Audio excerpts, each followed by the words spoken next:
And welcome back to Sports Talk as we continue. Excited about our next guest who's joining us because he is the brand new manager of the El Paso Chihuahuas for the 2022 season.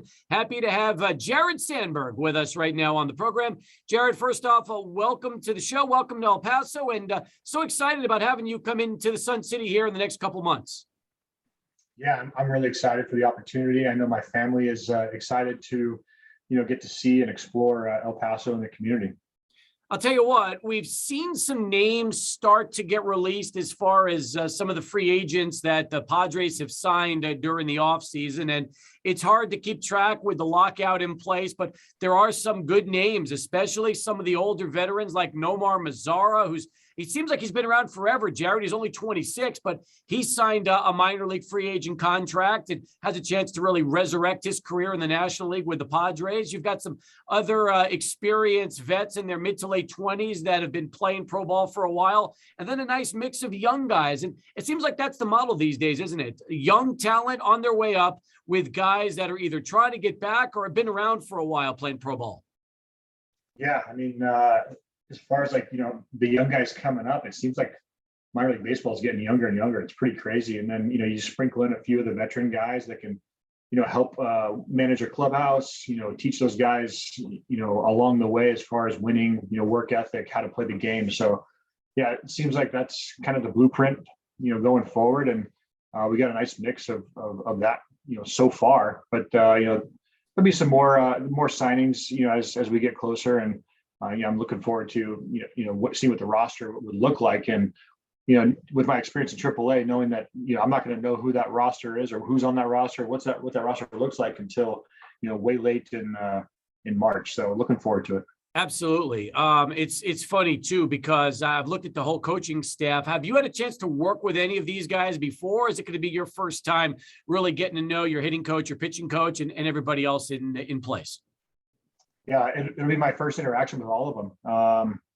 As far as coaching with them, Robbie Hammock and I, who's my bench coach and coaching third base, and he'll be working with the catchers, and he just brings a lot of experience. And him and I played against each other back in the day, and I don't know Johnny Matthews. We've had a couple of phone conversations, and then Mike McCarthy.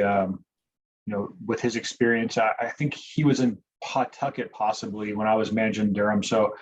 Even AJ Russell, the strength coach, and Brad LaRosa, who's got some experience there in AAA, and we all been in the game a long time, veteran. It's going to be a great group of coaches, and I know they're all excited to get to El Paso and get started. But they're with their experience, my experience, we're looking to to hold these guys accountable, but also put together a winning product on the field. It's funny. Robbie Hammock played for the Diablos years ago in the 90s. So there's always these 6 degrees of separation from the Diablos, the Chihuahuas, and everything we've seen now with El Paso baseball. And it's nice. It's good. It's good that way, Jared, right? Kind of connects everybody with the city. It does. It does. Yeah. And I know Mike McCarthy's passed through there he's a big outdoorsman as well. So he likes to go out and hike and explore. So with Robbie's experience, and I've never been to the PCL. I know it's the division we're in, it's a little bit easier to travel and everything, but it'd be my first look at a lot of these different cities. So leaning on a guy, a trainer like Brad LaRosa or even Robbie Hammock, who's experienced this before from a heat, and all of that. So I'm looking forward to leaning on them, collaborating with them on how to get this thing done. Jared Sandberg with us here on Sports Talk as we continue. Hard to believe it's been almost 20 years since your big league career came to an end as a player.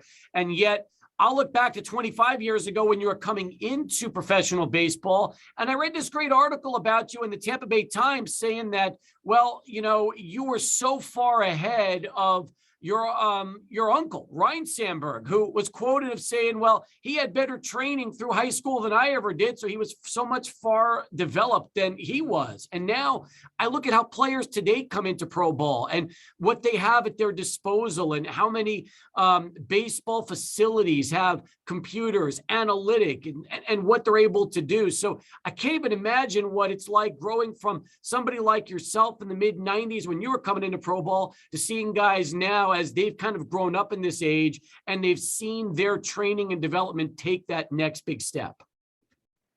Yeah, I was very fortunate, to have, somebody to look up to like my uncle, future Hall of Famer at the time. And then, my father, a huge influence on me. He's been coaching sports, but he played at WSU, Washington University there in Pullman. And, to have him there, teaching me from when I was younger, playing T-ball, on up. So, I had some good coaching along the way, and then be able to play, similar to how like select baseball is now, where you get to travel around and play against different competition, high level competition.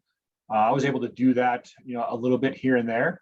But I think the biggest thing for me is when I got to professional baseball, being able to lean on, an icon like Ryan Sandberg.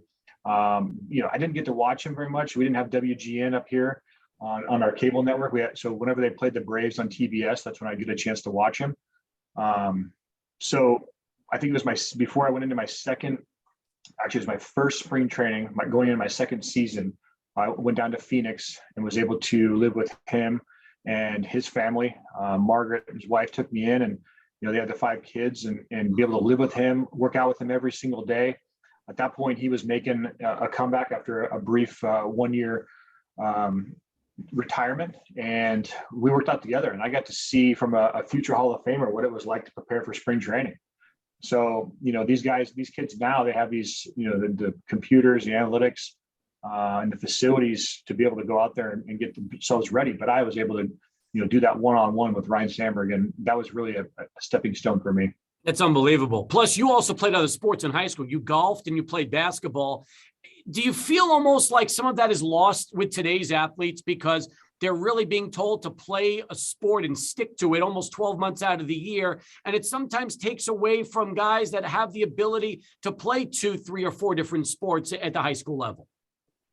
Yeah, it's something that, we talk about quite a bit. It's trying to cross train or play some other sports to, help with the agility with this or that. So, I've definitely, in my conversations with kids, try and promote them not to just specialize. It's about, playing some other sports, and you play some other sports. You just never know, where they're going to lead you in life, where they're going to lead you, in your school, how to leave your legacy behind, whatever it may be. But playing multiple sports, and even, including, some other hobbies, whether it's playing a music instrument or something like that, it's going to take you a lot further in life, instead of just specializing. New Chihuahuas manager Jared Sandberg joining us as we continue. Adrian, over to you. Jared, I wanted to ask you, we talked about the advanced parts of baseball right now, and El Paso will experience one of those things when they get robot umpires coming to Southwest University Park as part of one of the AAA teams that will have this. What are your thoughts about this? And have they given you kind of a timeline of when you'll kind of be given the details around it and what to expect as a manager? I haven't gotten many details yet. I have heard that we will have the robot umpires or the automatic ball strike system. So it'll be interesting to see, how it plays out. I did see one game in the fall league a couple of years ago with that, coming into play. So I do have a little bit of experience, and it may just mean that my end number of ejections will be less because I'm not going to be able to argue balls and strikes. It's a good way to look at it. I like that. So ejections could be at a minimum.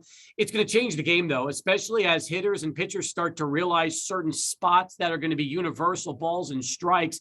That's the one thing that I'm thinking about is one of the beauties of umpires, they've all had different zones, and pitchers and hitters had to learn to adjust to that. When you get a universal strike zone, it's almost as if people now are going to they're not going to have those. They're going to know exactly what part of the plate is going to be called, and it's going to really change the way the game is played.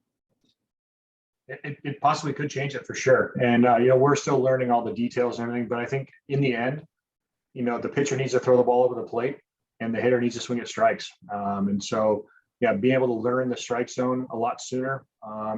We're definitely going to take, that chase pitch or that chase zone. You're really going to want to, shrink the zone and make sure you're swinging at strikes. And for the pitchers, being able to nick a corner or just miss, there's going to be a line there where it's going to be a ball or it's going to be a strike. I hope that when you get thrown out of games, you get your money's worth. I always wonder about certain managers when they do that, because I'll ask you, do you like to put on a show a little bit for the fans and realize that if you're going to get booted, you definitely want to get your money's worth and make sure that the fans get their money's worth in the process? I mean, I've definitely put on my show, and it was a mistake looking back at it. But there were some times I've taken a base or whatever it may be, and I've had my fair share of ejections, and I've learned from them, and I'm looking forward to moving on from the ejections. I mean, you have to go out there and protect the players when you need to, but it can't be all the time. And the other thing too is you really have to know who you're handing that lineup card over to, as far as like trusting the people on your staff, which I know I'll be able to do that this year. But you definitely have to protect the players and keep the players in the game, because they're the ones going to impact the game at the very end. Jared, you haven't been to this part of the country before and lived here. You're used to really the international, if not the PCL. You're going to get Mexican food like you've never had before in your entire life. What are you looking forward to most about really the entire Mexican food, culture that we have here in El Paso? So my sister played fast pitch at University of New Mexico. So I have, visited the Albuquerque area. Love Mexican food. Actually, my wife and I just flew back from Mexico yesterday. We were down there for a week celebrating our 20th wedding anniversary. So love Mexican food.